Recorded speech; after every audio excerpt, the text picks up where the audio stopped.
Family imwe kuma itura ria Pistona wardini ya Kipgeo kaunti ya Elgeyo Marakwet maretha kihoto kia mwana wao na oni thutha wake utharikirwo ni aici a mahiu na kuragwo na gukua hau kuringana na ithe wa mwanake uyu augite mwanake wake ni urareithagia mahiu mao na thutha wake kuithukirwo ni aici acio ni marahotire gwithara na ruru rwa ng'ombe. Akiaria aihuirwo ni kieha kiingi na maithori augite ati mwana wake aratanyitwo kuingira university mweri twerekeire wa kenda. Mimi ndio msasa wa Felix Kimayo mwenye aliwawa.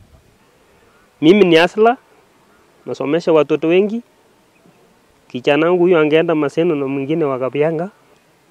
Wengine wako Pumbo. Wanyama imechukuliwa.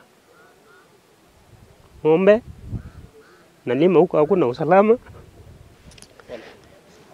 Ona thenge wa thirikari kwambika firigisheni ya kwitana na itoi rugongo rwa bururi aikari a Kipgeo maugite kuri na uhaguku wa ugitiri mwena uyu na andu marathie na mbere na kuragwo. Leo hii tuko hapa mochari kutoa mwili ya kijana ambaye aliwawa, na tunaposimama hapa kijana huyu ambaye ameitwa university angejoini mwezi wa 9 tunaipoteza kiolela. Na ningependa kuomba serikali kitu moja, kwamba serikali mko na haki ya kulinda wananchi na mali yao. Kama vile tumeambiwa hapa, hii incident ili happen almost 600 meters tu kutoka kambi, na response haikufanyika ile timely na ng'ombe yote imeenda. Solution ya kudumu tuliambia Waziri Kindiki juzi, utusaidie uweke KDF Kamalogun.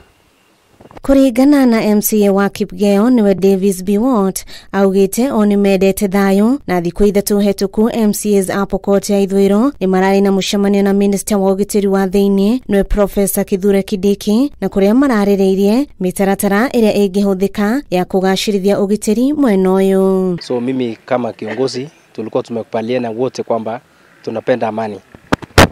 MCAs wa West Pokot tumekutana na waziri siku 3 kabla hiyo ndege nyeupe kushuka Pistona Kapushin. Haduini Hakeo TV Jeta Wairimu wa Wajiru.